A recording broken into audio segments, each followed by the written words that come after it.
Em 1867, o físico e astrônomo inglês Isaac Newton formulou a teoria de um fenômeno físico chamado gravidade, que basicamente é a força de atração entre todos os corpos existentes no universo, mas simplificando é a força que atrai tudo para o seu centro de massa. Todos sabem que a gravidade ela varia de acordo com o seu lugar no universo, mas poucos sabem que ela também varia dependendo da região da Terra. Por exemplo, em regiões de altitude, onde a gravidade é menor, por estar mais longe do centro de massa do planeta. Mas e no coração do Agreste? Qual será a gravidade de Caruaru? Antes de nós iniciarmos o nosso experimento, vamos fazer um tour histórico de como nós, hoje em dia, com toda a tecnologia, chegamos à conclusão que chegamos e teorias sobre a gravidade e o estudo da queda dos corpos. Acredita-se que os primeiros estudos da queda dos corpos surgiram na Grécia Antiga com Aristóteles, por volta de 350 a.C. O filósofo grego afirmava que os objetos pesados tendem a cair mais rápido do que os leves, porque os corpos têm a tendência de voltar para o seu lugar natural. Agora, dando um enorme salto na história, indo para a Itália no Renascimento Científico, entre o século XVI e XVII, vamos falar de Galileu Galilei. Galileu Galilei introduziu o conceito de aceleração constante na queda livre e descobriu que todos os corpos caem com a mesma aceleração quando se despreza a resistência do ar. Galileu Galilei descobriu a seguinte relação sobre o movimento uniforme acelerado a partir do repouso. A distância percorrida é igual a 1 sobre 2 multiplicado pela aceleração vezes o quadrado do tempo. Por exemplo, se um corpo cai durante 2 segundos, a distância percorrida por ele será de 19,6 metros, como demonstrado nos cálculos na tela. Dando mais um passo na história, dessa vez para o século XVII, vamos para Newton, o nome mais icônico quando se fala de gravidade. Algumas das várias contribuições de Newton para esse estudo foi a Lei da Gravitação Universal, onde ele afirma que todos os corpos com massa se atraem mutuamente com a força proporcional ao produto de suas massas, inversamente proporcional ao quadrado da distância entre eles. São conceitos físicos. Os conceitos físicos, em sua essência, são todos os fenômenos da natureza, como exemplo, a trajetória de um carro, a trajetória da queda de uma maçã, o atrito de uma cadeira e o chão, ou até mesmo o simples andar de uma pessoa. Mas, entretanto, o tema que hoje iremos abordar é o movimento uniforme. E o que é um movimento uniforme? Um movimento uniforme, como seu próprio nome já está indicando, é um movimento que gera um deslocamento e que gera uma troca de posições. Mas, entretanto, como que podemos caracterizar e identificar o movimento uniforme? O movimento uniforme, ele sempre vai possuir uma velocidade constante. E o que isso significa? Ele significa que ele não vai ter nenhum tipo de aceleração e nenhum tipo de desaceleração. Isso vai acabar gerando uma reta retilínea. Isso significa que ele não vai poder fazer nenhum tipo de curva. Outra coisa que sempre precisamos ter em mente também é a medida internacional. E como que funciona essa medida internacional? Funciona da seguinte maneira, eu vou dar um exemplo aqui. Se acaso sua questão deu em quilômetros por hora, mas a questão está pedindo por metros por segundo, você vai ter que dividir por 3,6, você irá multiplicar por 3,6, se acaso tivesse dado por metros por segundo, onde a questão tivesse pedido por quilômetros por hora. E qual o motivo da existência dessa medida internacional? É para ter uma regra internacional de medidas. Agora vamos entrar para a parte mais difícil aqui do assunto, que é as fórmulas. São definidas por duas fórmulas. A primeira fórmula é a da velocidade, que é V igual a delta S sobre delta T. Mas o que danado é delta? Delta é o espaço, delta S é o espaço, o delta T é o tempo. O que é o V? O V é a velocidade. E a outra fórmula que a gente utilizamos para calcular a posição é o sorvete, famosamente conhecido, que é S igual a S0 mais V vezes T, que funciona da seguinte maneira: o S inicial é o espaço final, o S0 é o espaço inicial e o V é a velocidade. O T é o tempo. Qual das duas a gente utiliza em qual momento? O delta S sobre delta T a gente utiliza para medir a velocidade. O sorvete, que é assim, a gente utiliza para calcular a posição. Agora, primeiramente, vamos montar um pêndulo simples usando materiais acessíveis.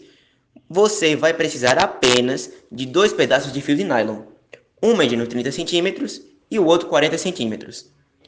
Agora você utilizará de preferência duas esferas que tenham um peso acessível e que seja de baixo custo. Utilizaremos de exemplo uma bola de sinuca ou uma bola de gude, fica da sua preferência. Dois pedaços de madeiras e, se quiser, cola quente ou fita adesiva. Primeiro, vamos preparar a base. Pegaremos os dois pedaços de madeira e montaremos uma estrutura em formato de L, ou até mesmo de um arco, onde o pêndulo possa ficar pendurado livremente. Você pode fixar ou parafusar as partes para garantir que fiquem firmes.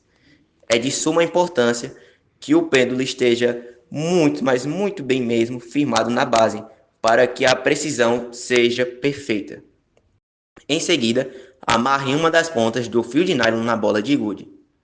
Se a bola for lisa, você pode utilizar um pouco de cola quente para fixar o fio com mais segurança.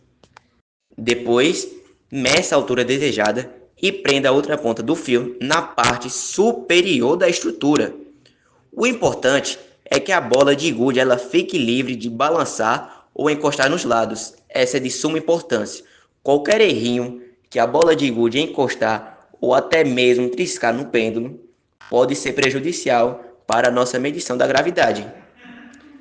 E faço assim, o seu pêndulo estará montado. E agora poderemos medir o tempo de oscilação e observar os movimentos até calcular a aceleração da gravidade. O experimento foi realizado utilizando uma bola de gude amarrada em um fio de nylon sendo soltada por 10 oscilações, que é o tempo que o objeto vai de uma extremidade à outra. Em seguida é feita uma média desse tempo, que é realizado utilizando um cronômetro, no qual é visto o tempo das 10 oscilações e dividido por 10, para assim chegar-se um resultado de tempo de cada oscilação, que será utilizada durante o resto do experimento. Essa medida é feita por cada um dos 7 integrantes e realizada duas vezes com dois fios de tamanhos diferentes para se obter uma medida precisa.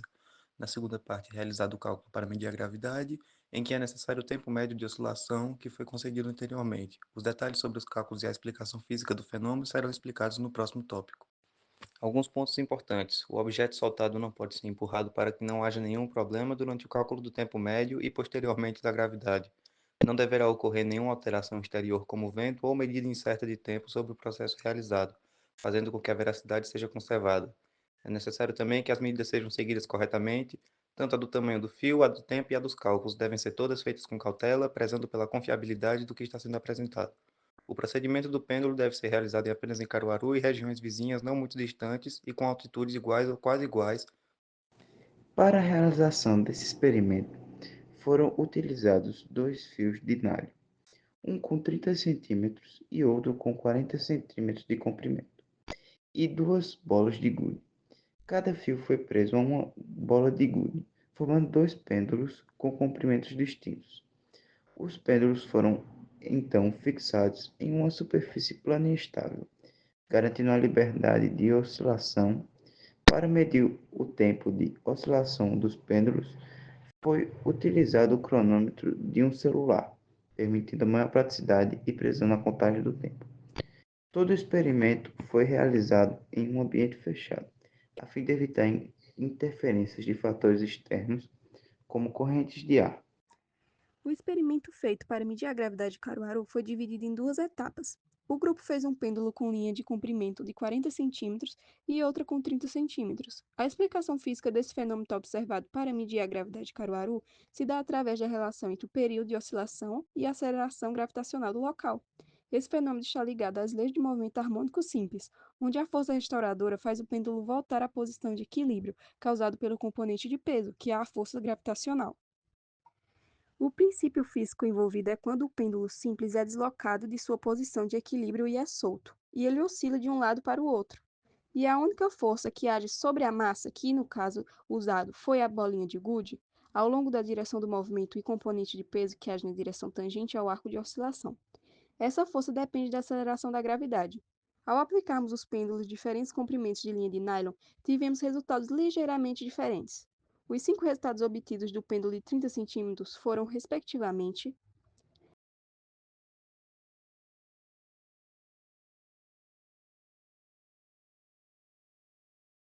assim como as medidas do pêndulo de 40 centímetros foram, respectivamente.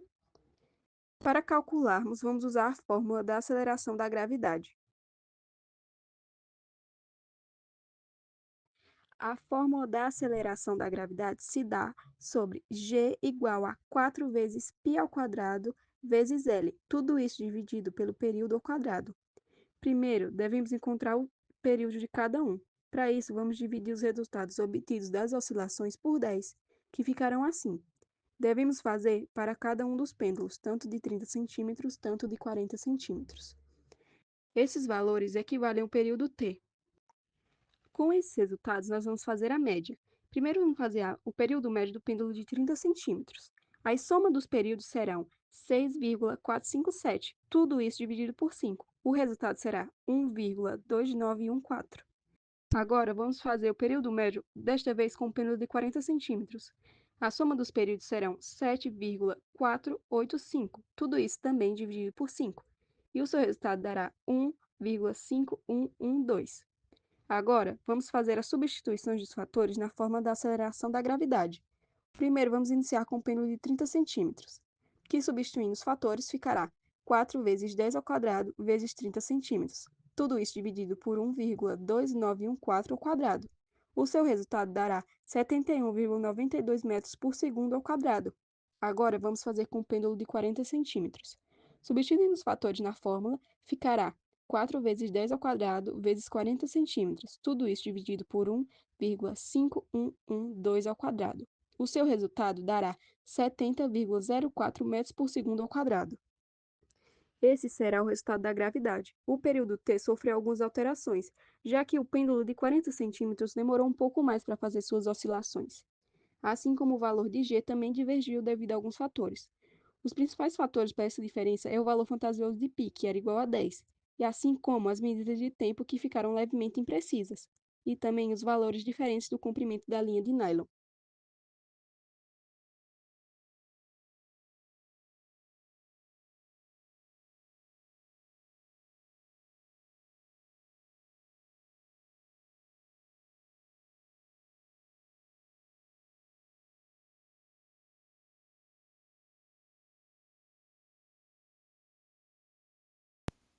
Para testar os conhecimentos aprendidos na videoaula, eu preparei uma questão bem simples. Vamos lá. Um objeto é lançado verticalmente para cima, com velocidade inicial de 20 metros por segundo. Sabendo que a gravidade é igual a 10 metros por segundo quadrado, desprezando a velocidade do ar, responda. Letra A.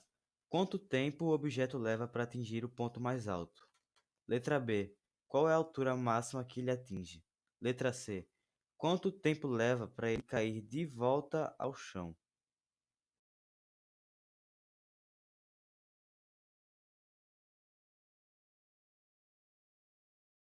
A resolução da letra A dessa questão é bem simples. A gente tem a fórmula velocidade final igual a velocidade inicial menos gravidade vezes o tempo. Na questão, ele dá o valor da velocidade do projétil, que é de 20 metros por segundo, e dá o valor também da gravidade, que a aceleração da gravidade é 10 metros por segundo ao quadrado. Então é só substituir. Vai ficar a velocidade final, a gente sabe que é igual a zero, porque lá no alto a velocidade dele é zero, que é quando ele começa a voltar. Então é só substituir. A velocidade inicial a questão dá que é 20 metros por segundo.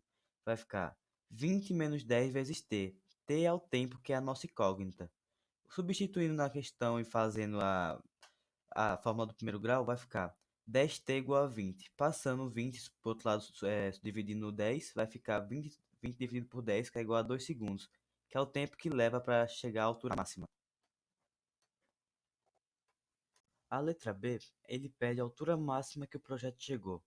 Quando você responde a letra A, você vê que o tempo que ele levou para chegar à altura máxima foi 2 segundos. E você interpreta, se a velocidade dele é 20 metros por segundo e ele levou 2 segundos para chegar até o ponto máximo, você multiplica 20 por 2, que dá 40 metros.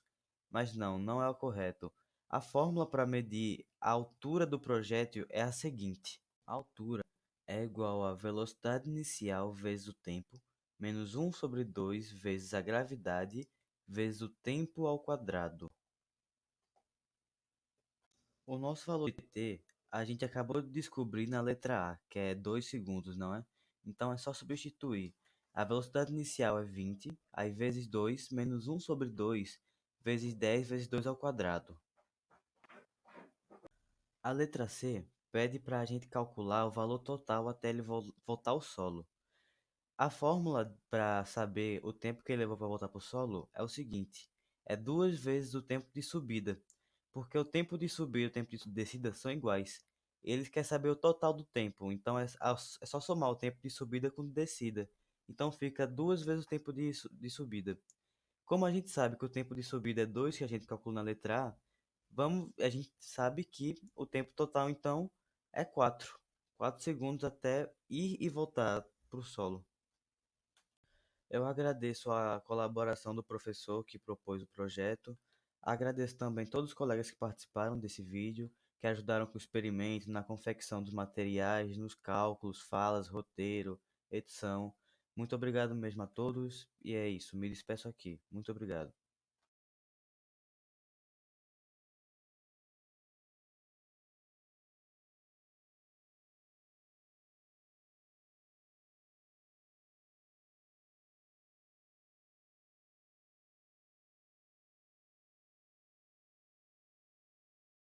Eu agradeço a colaboração do professor que propôs o projeto.